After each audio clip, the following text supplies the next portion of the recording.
Dan pemirsa, di sisi lain, fenomena rombongan jarang beli atau rojali dan rombongan hanya nanya atau rohana di berbagai pusat perbelanjaan ramai dalam beberapa waktu terakhir. Ya pemirsa, perilaku ini menjadi sinyal bahwa masyarakat sedang menyesuaikan pola konsumsi dengan kondisi. Fenomena ini tidak hanya muncul di kalangan menengah ke bawah. Ketua Umum Asosiasi Pengelola Pusat Belanja Indonesia, Alfonsus Wijaya, menyampaikan kelas menengah ke atas turut menjadi bagian dari fenomena rojali dan rohana. Meskipun dengan latar belakang yang berbeda, kelompok menengah ke bawah pengaruhi faktor daya beli. Meski uang yang mereka miliki terbatas, kunjungan ke pusat perbelanjaan masih tetap dilakukan walau hanya sekedar cuci mata.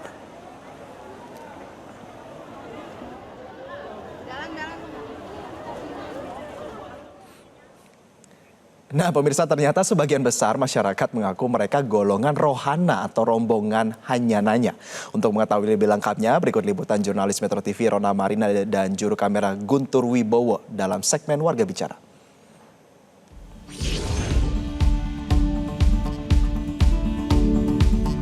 Halo warga, tahu gak sih kamu kalau daya beli masyarakat di awal tahun 2025 sampai pertengahan tahun ini sempat naik turun.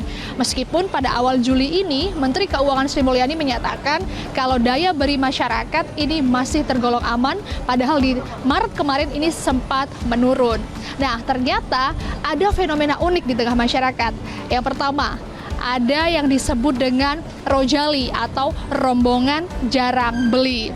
Nah, kemudian fenomena unik yang kedua, ini ada yang disebut rohana, rombongan hanya nanya. Nah, kenapa ada dua keunikan di tengah masyarakat ini? Dikarenakan memang aktivitas konsumtif sudah digantikan, yakni dengan hiburan yang murah, kemudian tempat yang ber-AC ataupun masyarakat menikmati tempat yang ber-AC, kemudian juga suasana yang nyaman, dan tentunya hiburan visual yang tidak memerlukan uang ataupun tidak perlu membelanjakan sesuatu. Nah, selain itu memang laju konsumtif atau konsumsi masyarakat dari awal tahun 2025 menurut catatan dari BPS ini berada di angka 4,87% pada periode yang sama, di bawah tahun sebelumnya yakni sebanyak 4,91%. Nah, lantas seperti apa yang ada di tengah-tengah masyarakat saat ini untuk kenyataannya? Langsung aja kita tanya ya, kita cari warga untuk ditanya bahwa mereka ini sebetulnya rombongan rojali atau rohana. Di sini lagi ada banyak ibu-ibu nih, ada mbak-mbak di sini lagi makan ya mbak ya. Halo mbak, ya mbak dengan siapa mbak? Jana kak. Oke, Mbak Janah ya Mbak, maaf mengganggu waktunya ya Mbak. Mbak, kalau di tengah masyarakat kan sekarang lagi ada rombongan jarang beli ya Mbak, atau yang disebut rojali, terus rohana, rombongan hanya nanya. Nah, Mbak ini termasuk yang mana sih? Rombongan apa ya? Dua-duanya sih kayaknya. Kalau misalnya sesuai kebutuhan sih kak. Kalau misalnya kita lagi mau tanya-tanya aja, mau tahu nih barang yang kita mau cari apa, ya kita nanya-nanya dulu. Terima kasih ya Mbak ya. Nah, ini ada temennya nih di sampingnya ya, kita langsung tanya aja nih. Halo Mbak, dengan Mbak siapa? Apa? Sambil duduk. Ami. Ya Mbak Ami, ini Mbak Ami ini termasuk rojali atau rohana nih kira-kira?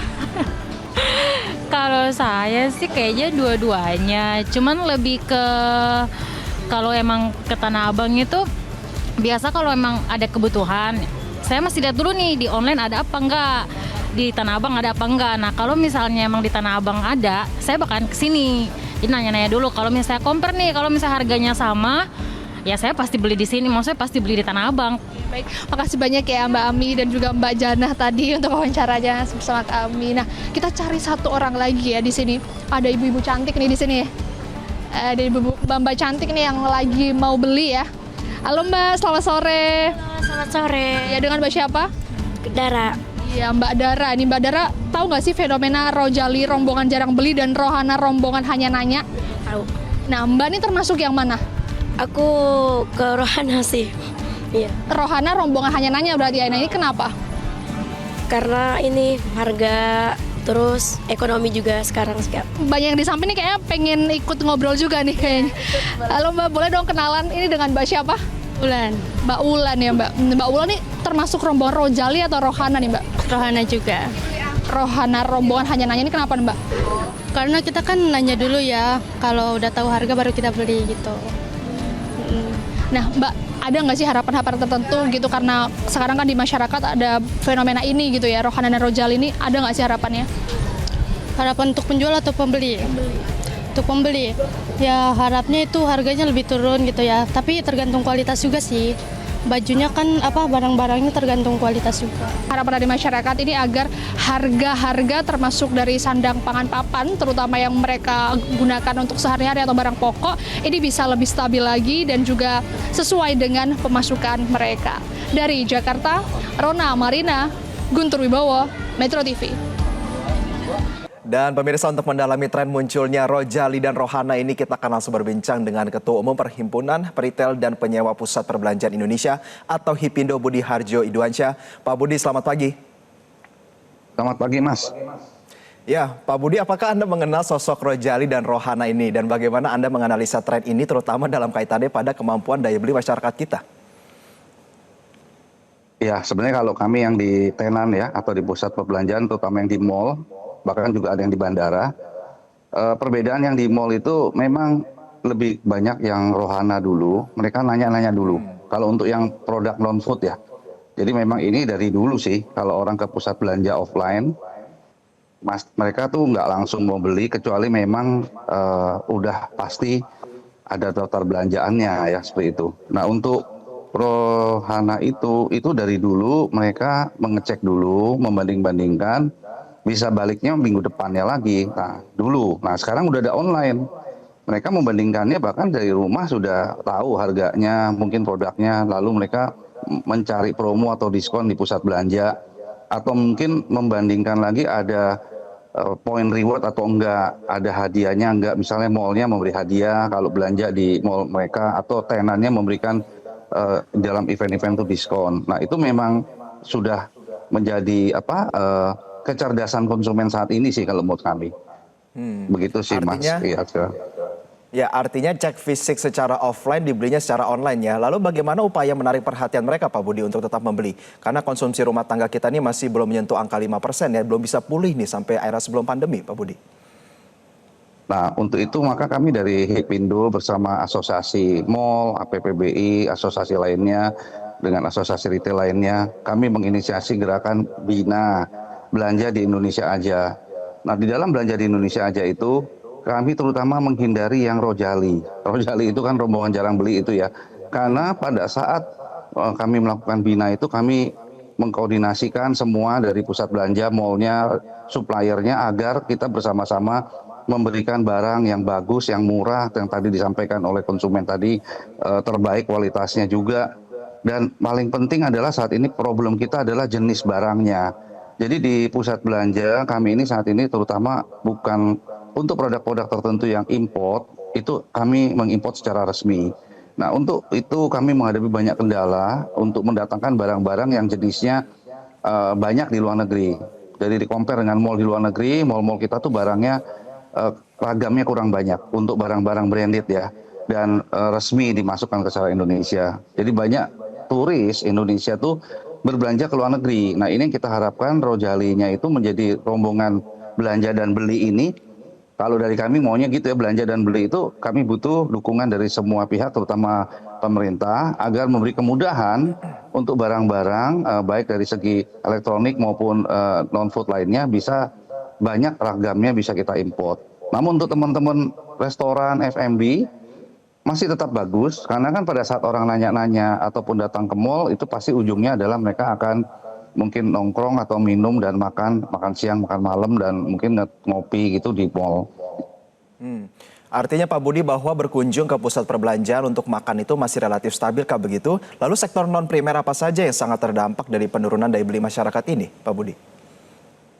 Ya, jadi ini sebenarnya kalau menurut kami ya saat ini lebih menahan beli ya, versi dari kami. Jadi banyak orang melihat mungkin berita-berita kurang bagus di global, sehingga mereka yang segmen menengah ke atas ya, itu yang menahan belinya. Untuk yang segmen menengah bawah, itu harus diciptakan lapangan pekerjaan dan kesempatan kerja. Untuk itu memang saat ini harus sebanyak-banyaknya program-program baik dari asosiasi maupun dari pemerintah dapat menciptakan peluang-peluang kerja, menciptakan banyak traffic dari dalam dan luar negeri berputar di Indonesia, sehingga tadi yang 5% tidak tercapai itu bisa kita capai tahun ini dengan banyaknya pameran, event, maupun dana-dana untuk mengadakan suatu BLT itu bisa dimaksimalkan sebanyak-banyaknya untuk sektor konsumsi dalam negeri. Dikarenakan saat ini memang kita harus narik turis juga dari luar negeri agar berbelanja. Pada saat turis datang rata-rata mereka juga akan belanja ya dan makan. Nah itu peluang-peluang kita yang harus dikerjakan semua pihak. Tadi dikatakan soal ketersediaan lapangan pekerjaan, Pak. Apakah penurunan daya beli masyarakat ini sudah berdampak pada PHK dari para pengusaha? Lalu apa strategi rekan-rekan Anda menghadapi situasi ini? Kalau dari kami saat ini justru kita inginkan ada efisiensi, tadi ada online ya, maka kita akan perkecil ruangan sewa di offline, namun kita akan perbesar gudang-gudang kita, dan itu membutuhkan barang. Jadi di dalam barang itu kita akan membayar pajak. Setiap penjualan kita baik di online maupun di offline, dari Hipindo dan teman-teman retail offline itu rata-rata semua 99,9% itu melakukan kewajibannya terhadap perpajakan sehingga menciptakan pendapatan negara. Nah kami harapkan agar seller-seller lainnya juga dapat diperlakukan yang sama sehingga barang-barang resmi atau asli ataupun yang legal semuanya ada di online maupun offline, sehingga di online itu akan terjadi memberi manfaat bagi pasar dan juga pabrik-pabrik di dalam negeri karena barangnya semua adalah barang yang legal. Baik, artinya adalah sebuah pengelolaan industri yang lebih berimbang dan setara, baik itu offline maupun juga online. Dan di sisi lain juga program pemerintah yang berpihak kepada pembangunan ekonomi, terutama ketersediaan lapangan pekerjaan. Terima kasih Ketua Umum Hipindo, Pak Budi Harjo Iduansyah telah bergabung bersama kami pada pagi hari ini.